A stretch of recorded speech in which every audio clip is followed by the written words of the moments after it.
Good morning and welcome to Unity of NEPA or Northeast Pennsylvania, Positive Path to Spiritual Living. My name is Richard Pacheco, and as always, I am glad and grateful to have you here today. We are live again for myself as we've had some technology challenges. Sometimes the switching from live at the church and here and using the same equipment sometimes doesn't always go as much as we want to. But I think I got us straightened out. We should be Facebook Living now, and YouTube Live seem to be working fine. So this is where we say that the things we practice come into play. So this month our theme is self-care. And I spoke about self-care for ourselves last week. Today, Lee will also come from a place of self-care. And again, this is an unscripted talks. We are not coming from any book. We're coming from the experiences we've had in self-care. So as always, if you're here, like, share, comment, let us know that you're here today. And we're so grateful for, again, you joining us here, whether it's live or later on, watching a recording of this. So with that, as always, technology has its challenges, and it gives us a chance to be of self-care. So I'm going to go ahead and move us along to a quick video celebrating Pride Month, and when I come back, we'll be going through our quick announcements, and we will prepare for a meditation on forgiveness so we can open ourselves up for our lesson today. So with that being said, let's go ahead to our video.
All right, let's try that again with the sound on. So I was saying that video was a little shorter than I thought, but let us remember that we are celebrating and honoring all LGBTQAI, you know, so make sure that you let people know that, I'm one that's not into titles, but I guess there is an importance to have people labeled in a certain way in some people's eyes. I believe all people are loved. It doesn't matter who you love or how you love or what you do or don't do. To me, that's what the individualized gifts in ourselves are. But I'm here as an ally to support in any way I can, and as always, just see everybody in love. So we're celebrating Pride Month. We are celebrating Father's Day this month as well. So, I'm blessed with 4 children here, and I've been with some children who I've played father figure for many years. So I am grateful for that opportunity. I also will be 51 years old this month as well. My mind still hasn't caught up with the number, but I know the body sometimes does. But I am grateful for that. And also my ordination, of course, is coming up. And I'm grateful for that. It's been a long journey, and I'm happy that I can have some people who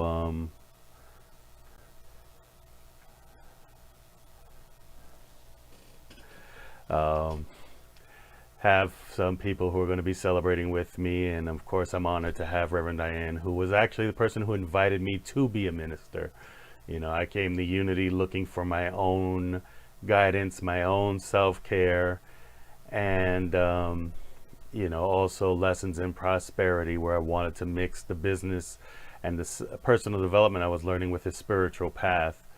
And Unity gave me that. So when Reverend Diane asked me to, told me that she thought I would make a great minister, 8 years in the making, long challenges, but I am so glad to finally be at the end of this. And not the end, but just the pause in the path that says you are now recognized as a minister, and now you can go do the work that you were planning to do. So with that, announcement-wise, I don't have my PowerPoint because, again, another challenge in technology. Microsoft decided that something's going on with my system. So I couldn't load PowerPoint. So the ordination is actually 5 p.m. So just to give you a quick explanation of what's going on, and if anybody's been in the Unity long enough, you have Unity Worldwide Ministries, of course. You have the Urban Ministerial School, which is a school I went to. You also have field licensing. Well, normally, for the last couple of years, they've joined the Urban Ministerial School graduation and the UWSI graduation together in one ceremony. Well, they've gone back to separating them. I took a course called Advanced Metaphysics that just takes me past the metaphysical that we learn as the basic courses into a more deeper metaphysics. Well, I didn't know that would have me honored, and I am grateful. I'm definitely grateful they want to honor me during the graduation. So that's earlier in the day. Then it's going to be the start of the convention, UWSI graduation, and then finally ordination. So ordination for me will be at 5 p.m. our time, 4 p.m. Central Time, which is the village time. And I will be at the church. Again, I've asked Reverend Diane to place a stall on me as part of the celebration, and we'll be going live from watching everyone else, and I'll be taking certain vows and doing some affirmations as well. I will be at the church earlier for my own, for the Urban Ministerial School, doing it that way, but again, the celebration and will be around the ordination, so 5 p.m. Eastern. So that's the only thing you need to concern yourself about. I will send out an email later this week with the invitation for the Facebook Live to watch it if you're not going to be in person, as well as the invitation if you want to watch the Urban Ministerial School graduation as well, and celebration. I think it was 4 of us that completed the 1-year course. And as always, if you feel so moved and want to give, you can go to our website at unityofnepa.org, use the contribute button. If you happen to be going on your phone, make sure you turn it lengthwise.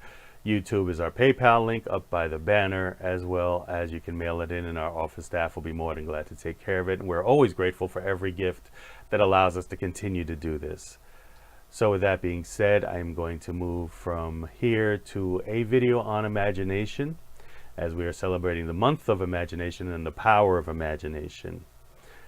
And we'll then come back to our meditation on forgiveness.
So let us move into a place of meditation. So let's take a few deep breaths just to kind of center back into this moment and this time.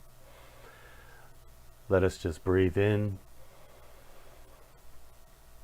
Hold it there, just enjoying that life-giving oxygen, and let it out.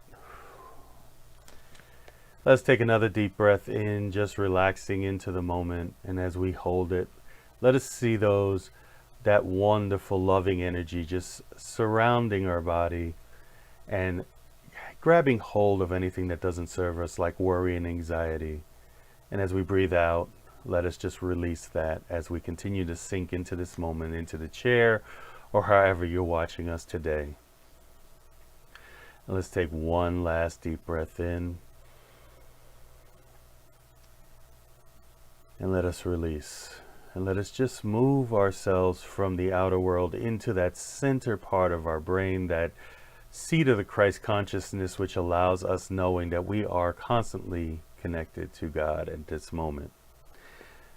And as we begin to focus on forgiveness, we acknowledge to ourselves that it would be delightful to allow ourselves the relaxation that is needed in order for you to change things in your life that you desire. And we completely relax into what is impossible by making it possible. But to do that, it is impossible to move forward while we hold grudges, while we hold any thoughts of our past or any hurts from allowing us to be the best who we are. So this is a necessary step in our progression of personal development, of self-growth. So together, let's say, I am ready to take the steps necessary toward becoming the best version of myself. Again, I am ready to take the steps necessary toward becoming the best version of myself. One more time. I am ready to take the steps necessary toward becoming the best version of myself. And a lot of times when we look back at the people and instances that have hurt us in the past, it seems like it's hard to forgive. It's hard to let go. But in reality, it's very easy. I want you to imagine a young child holding a glass of milk. Their small hand couldn't quite grasp the cup fully, and the milk spills on the floor, breaking the glass. This upsets you because the milk is expensive and the cup was a family heirloom. Say this upsets you very much and you show your anger and you hold a small grudge against the child for breaking the glass. Now, when you give the child a glass of milk, you will not trust him to hold it. And anxiety will become present in the child because they do not feel trusted and feel anxiety. It will also build inside of you because you fear more things will be broken or spilled. Then the child may actually become more likely to drop things because this is the imagination that you are manifesting in them. You will also harbor anxiety because you are unable to let go of this incident, and you will be recurring this through time over and over. Now imagine again the same child holding a glass of milk. The small hand quivers, drops the cup, breaking it, spilling milk everywhere. But this time, instead, you are not upset in the slightest and forgive them. The child runs to grab a broom and a towel to clean up the mess. There you are helping fix the mishap. They sense in you kindness and they learn to take action when something goes wrong. When they feel guilty for the circumstances, their ability to help is halted. The child is then likely to understand how to address incoming issues because everyone was calm, relaxed, and in the state of pre-forgiveness. They feel trusted, and they can trust you to help when mistakes happen. And that's what we need to accomplish in order to create a more powerful and peaceful world for everyone. The ability to pre-forgive each other to allow for a state of openness so that we can address issues that arise when calm and relaxed outlooks come about, thus aiding in the thorough repair and the ability to move forward and trust others. Now let's do some more relaxation as we release this imaginated thought and we begin to breathe in deeper again and relax. But this time, I want you to notice how your body feels. I want you to notice any places that feel pleasant. It could be as small as the tip of your nose or as much as a larger area. Just feel these sensations of goodness and allow them to expand. Perhaps these areas of nice sensations can communicate with those places in your body that feel stuck. Just observe how your body reacts when you allow pleasant feelings to communicate with stuck ones. Do the nice sensations hold a grudge against the areas of the not so nice sensations? No, they simply hold space and communicate with openness on how to let go. Allow for more pleasant feelings to enter your body now through the power of your breath. Breathe in easily and consciously, knowing that with each inhale you oxygenate your system and send goodness through your entirety. And again, inhale goodness and exhale into even more relaxed state. Inhale supportive sensations and exhale into relaxation. Inhale deeply the force of good and exhale into relaxation. And let's just continue that for a few more breaths. Inhale the force of good and exhale as you continue to relax. Once again, inhale love, knowing the source of allness is filling up every part of you. And release as you continue to relax into this moment. Let's take one last breath in, filling up your abdomen, your lungs, just enjoying this moment. And as we exhale, just relax more. And notice how this relaxation is easily coming to you as it's moving through your body, filling every area. You are a natural at communicating with the areas of tension, thus changing their very structure and frequency, converting them into a relaxed state. And just continue to feel that breath in and out. And as we have this new relaxed state,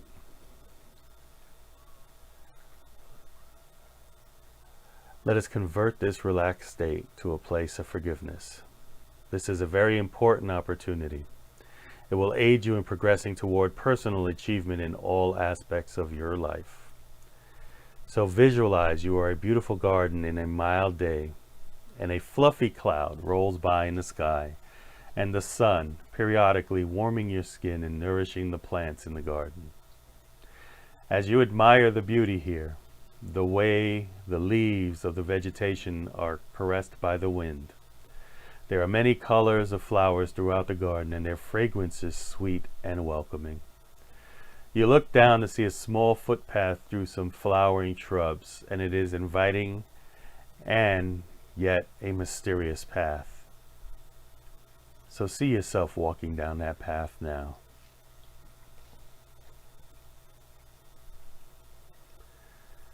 As you curve around the beauty of the garden, you inhale the fresh oxygen that those plants produce. You feel very pleasant and relaxed.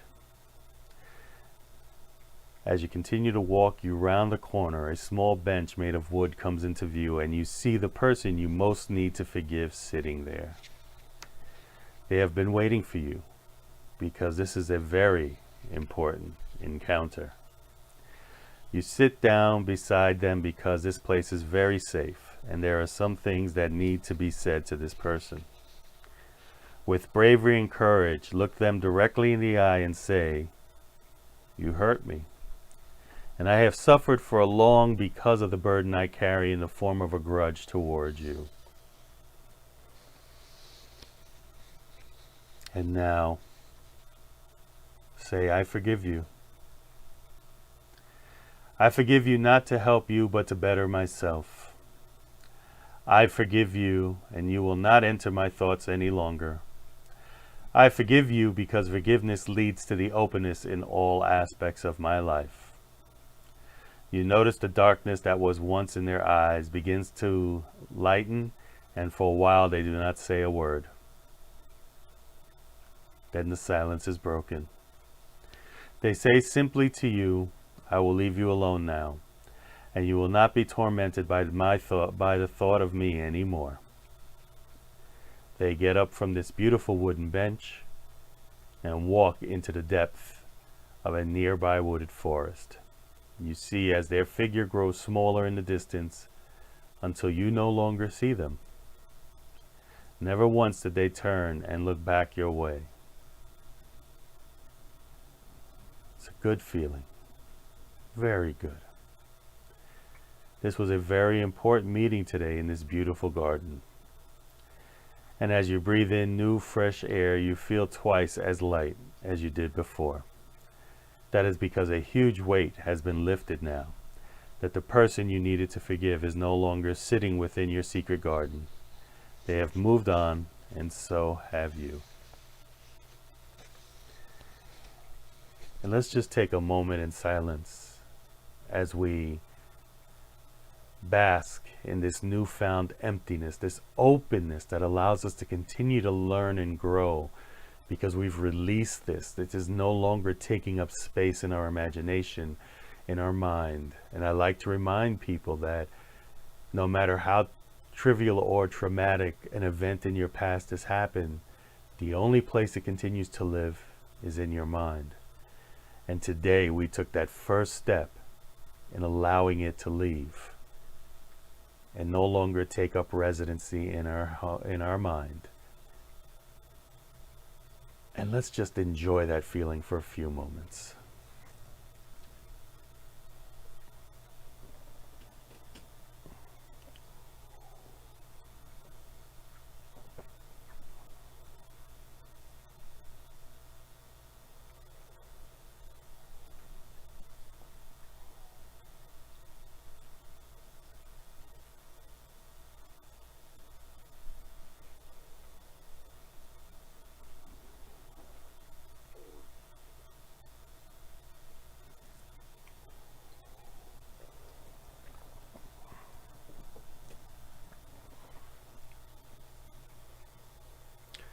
Let's take a deep breath in and just release. And it's okay if any emotions came up. because this is what we were releasing. As I was always taught, forgiveness is complete when we can look back at a person or a situation and no longer have an emotional attachment to it. But as we work through it, it is us and our human experience that continues to feel that emotion, but we work to release it. And that was the first step we took today. So let's take a deep breath in again and release it, knowing that we are grateful for this moment. And we say thank you for this time. We say thank you to the feelings, and we say thank you for the ability to release and open up. And we know that our work is here. Our work needs to be done. We can continue this meditation on our own and just jump into that garden at any point. Find the person or situation.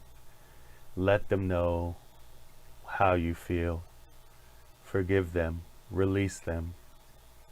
Reminding yourself that forgiveness is not for them, but for yourself. And watch it walk away and just disappear into this beautiful garden. And when you take a deep breath in again, you smell, you feel the warmth, you smell the flowers, you feel the oxygen filling your lungs. And it's a new day. It's a new moment.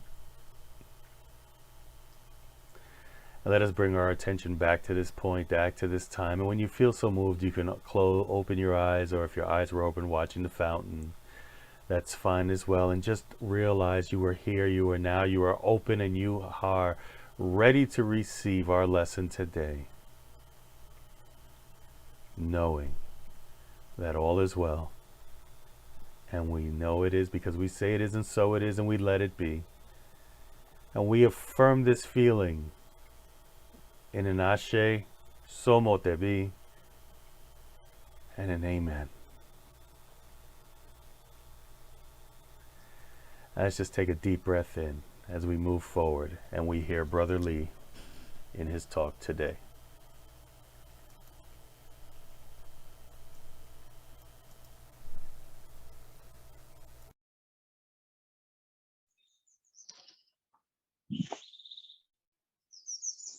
Good morning, Unity.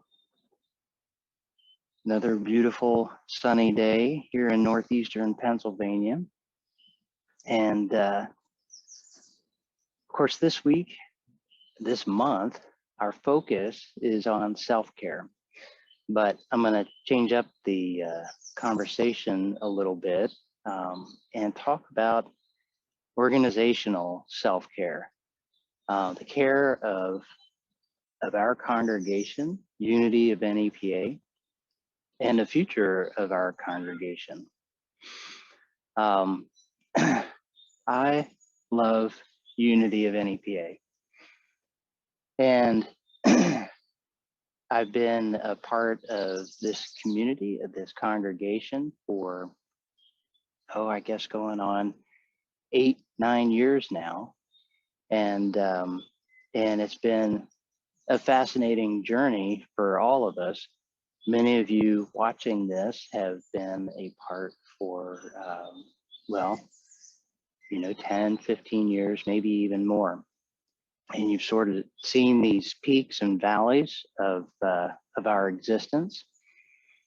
Let me just take you back to my first experience with Unity, or at least Unity of NEPA. I had experienced Unity in when I lived in North Carolina, and then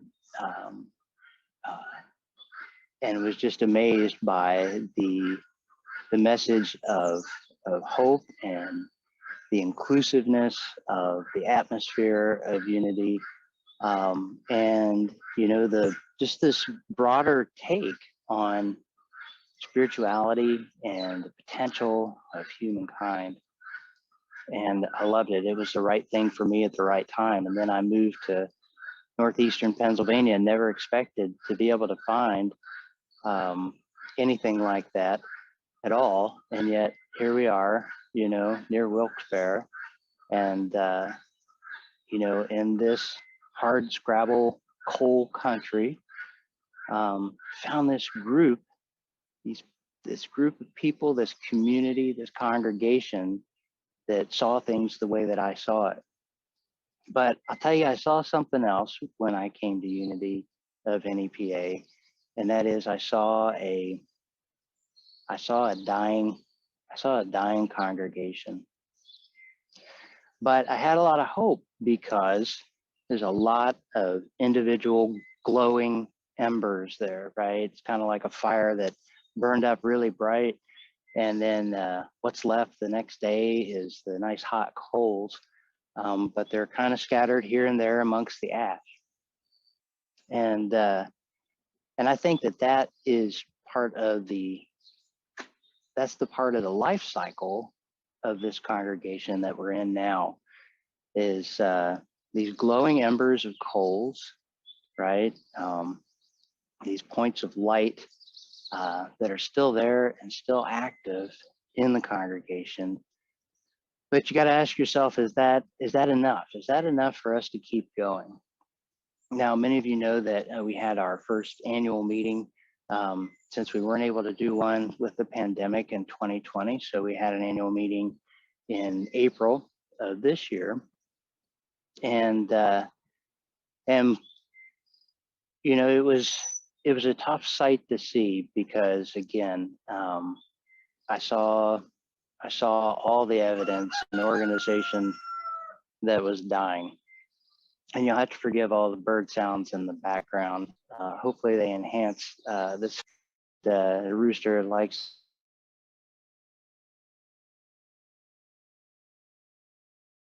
electing new board members. You know, we had four that were outgoing and only one available to be on the board. And so it led me to ask the question, what are we doing here? What's next? What are we going to survive? And so we opted as a group to have another conversation in May to talk about the future of Unity. And frankly, that was sad because there were only a handful of people that were there. But at the same time, Spirit showed me that this handful of people, right, are red hot coals left over from, you know, what was once a bright burning fire.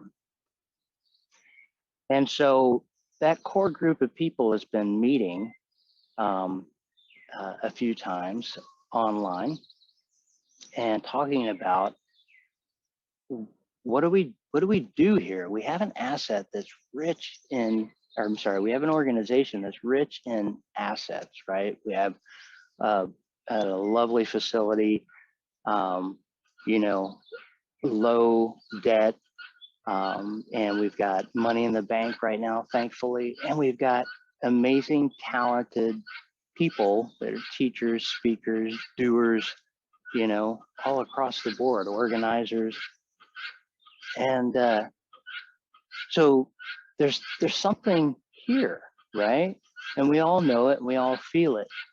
And so through the course of these meetings about the future of the church, this group decided that maybe it's just time that we embraced our smallness, embraced truly what we are. And what we are is, well, I mean, frankly, in terms of numbers, we're a little more than a study group, right? That gets together. And so all the emphasis on putting on this Sunday show, this Sunday pageant and everything, is really energies that we could be putting into something else, right? Growing our organization in a different way.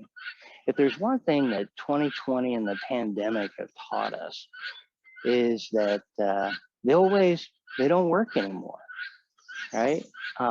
It's time to embrace change. And so here's the change that we're opting to embrace. We're going to be beginning in July 11th. We're going to transition our Sunday services over to being a Sunday spiritual studies group. And the reason for that is because it's going to allow a greater sense of intimacy amongst us. And those services, or not services even, this study group is going to meet in person, and it's going to be on Zoom. And we'll send out links to Zoom for everybody that wants to participate. There are so many churches through the ages that began as study groups. They began in homes, right? Even Unity of NEPA actually started out as a study group. Charles Fillmore, when he founded Unity, that started from this core nucleus of a study group, people that got together because they wanted to look at spiritual topics and at the Bible in a way that wasn't being shared in the formal denominations of their time. And the whole unity movement grew out of that. The first church, if you look at it, was actually more of a community, right? Matter of fact, the believers even lived communally. They pooled all their possessions together and lived that way. And that was the first churches that are recorded in the book of Acts as well. So we're going back to basics. And we're going to have a spiritual studies group. And our topic, we're going to use a book as a focus for our group. And we'll publish that. We'll put that out so you know where you can get the book ahead of time. And then if your budget doesn't support buying the book and having it sent to your house, then we'll have a few copies available at the church as well that you can come and pick up. But the intent here is to, again, it's going to be in person and on Zoom so that we can all interact together, right, as a community and grow our congregation, grow our community again. And first, we're going to grow in intimacy and sharing with one another. And the way that we're going to be able to do that, again, is with that interactive type of study group instead of the usual Sunday pageant. I'm excited about this journey. I'm excited because it gives us a chance to put in place some milestones for our growth, right? And those milestones, again, will be decided by the group and the board of trustees, but they're going to include such things as when we have, say, 20 consistent attendees in our study group, right? Then we're going to add in maybe a community project or a community outreach kind of event. And when we reach, say, 30 members that are consistently a part of our study group, you see we're building here. And when we reach 30, then perhaps we will entertain the idea of going back to having a formal Sunday service in addition to our study group. When we reach 35 or 40, I believe then it's time that we can call a minister to guide this organization, because there'll be something there to be guided. I know a lot of us have been waiting around thinking, oh, if we only had a minister, that would solve everything. But it solves nothing, actually. Because if there's no core group, right, that's already acting on its own behalf, then the minister's not going to be able to do anything other than prolong this whole let's have a Sunday pageant that we put on and entertainment for everybody, really, and not build a community, right? The community's got to build itself. And I firmly believe that as we build our community, then the right leaders and the right opportunities, they are all going to come up naturally for us. We're going to attract them to us. So I'm excited about this new format, and I'm excited to share it with you. And I know that the whole topic here this month is self-care. And this is radical self-care for our organization. And as usual, it comes with homework. So your homework, should you decide to engage it, is going to be number one, to pray for our congregation, right? We all know it's a unique point of light in our geographical area. It's a unique point of light, even if you're participating as a digital nomad, right? Out there, there's just something about unity teachings and philosophies, and there's something about the way that unity of NEPA enacts those teachings that make it special. The world would not be the same without unity of NEPA. So pray for our congregation, right? For unity, for growth, for the people, for the members to enmesh themselves in each other's lives and form real, true, intimate community.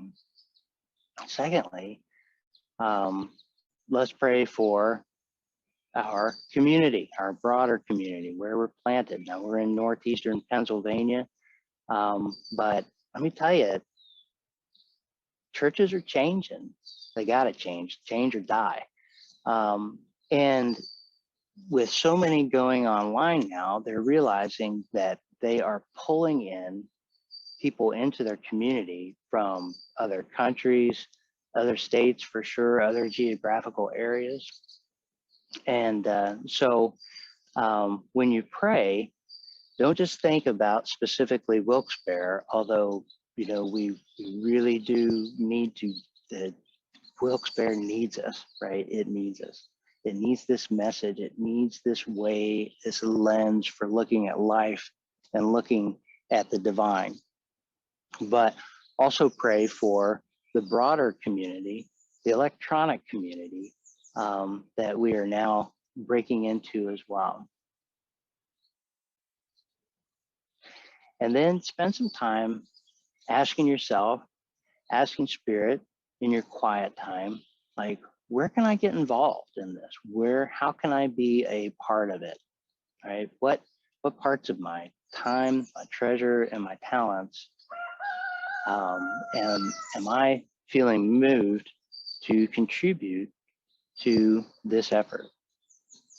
So 3 things to pray about, or 2 things to pray about, and 1 thing to be still and let Spirit speak to you. And I believe with this kind of self-care that we will build new solid foundations for our organization.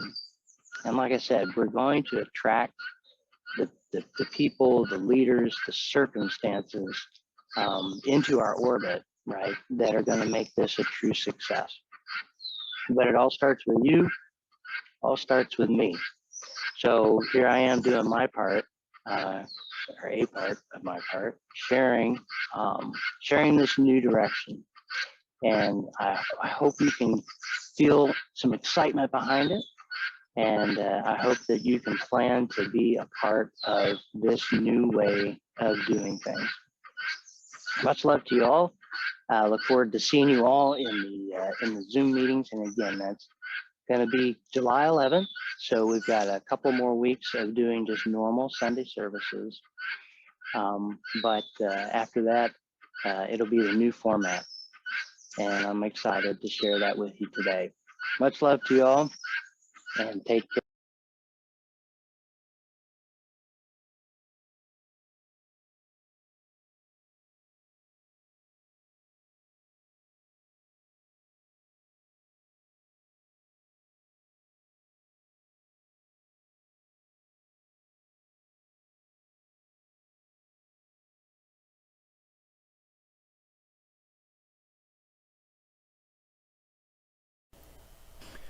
So as always, grateful for Lee for the talk. If I may add one more thing, I think the author was Simon Sinek, wrote a book called Start With Your Why. And to me, it's the most important part. As I shared earlier today, and I was looking for a unity. I didn't even know unity existed. I knew about the Michael Bernard Beckwiths. I knew about the Reverend Ikes. But I've been told all my life how all these teachings were against everything that I was brought up as a Catholic person, even though I hadn't practiced Catholicism since I was 15. But I knew that at that point I had already gone through a number of years of personal development, teaching leadership, but it just felt like I was missing the spiritual aspect of it. So my why pretty much was I was looking for somewhere where I can match the business part of me with the spiritual part. And I was introduced to unity through a person where I thought, as soon as I heard what unity was, would only be available in large cities like a Los Angeles or a New York City. Come to find out, I found one in Wilkes-Barre, Pennsylvania, and I got to meet Reverend Diane for the first time. So what is your why? Why did you come to unity? And what were you looking for? And there's a big reason why, because we say that when the why is big enough, the hows don't matter. So as Lee said, most unities start from a study group and work their way back up. They build up through the principles, through the practices. I know I'm excited to be a unity minister now. Wherever I'm called to be, I will be. However I can help, I will definitely be there to help. And at the same note, one thing is that my why carries me enough to know I will continue to be a student of this. And as Charles Fillmore always says, always said, is I reserve the right to change my mind. And that allows me to remain open to all the things out there. So with that being said, let us quickly, as always, if you feel so moved, take your gift in your hand, or if you've already sent it in, bring it into your mind, and together let's affirm divine love as me blesses and multiplies all that I have, all that I give, and all that I receive. Let us also take a moment to just visualize that money going out and doing good things, wherever we land, wherever we are, however we can be of service to our community and to ourselves at large, that is doing the work we're doing, and we say it is, and we so it is, and we let it be. And we affirm that with an amen. Let us also remember to bless our children, as they are the future of our ministry and all ministries, as they are the future leaders.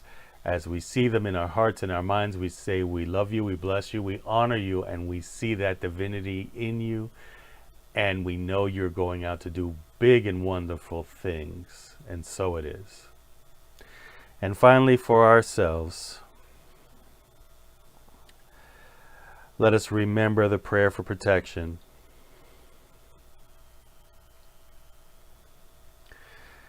As we recite it every week, and remember in ourselves that the light of God surrounds me, and I remember that I am that light.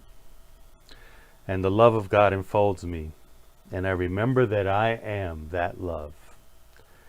The power of God protects me, and I am that power. And the presence of God watches over me, and I am that presence. And wherever we are, God is, and I am divine. For I am one of the greatest expressions of that source of power, that thing we know as God, that beautiful allness around us, that we are in it, we are allowing it to flow through us. And it is that light that we shine that allow the other people to be called to this calling. No matter how small or how big we are, it only takes one person to bless another, to be that light for that one person. With that being said, as always I say, if no one else has told you today, I love you. Nothing you can do about it. I bid you namaste, as that big beautiful divinity in you and the big divinity in me has recognized each other, and we honor each other. And we will see each other next Sunday.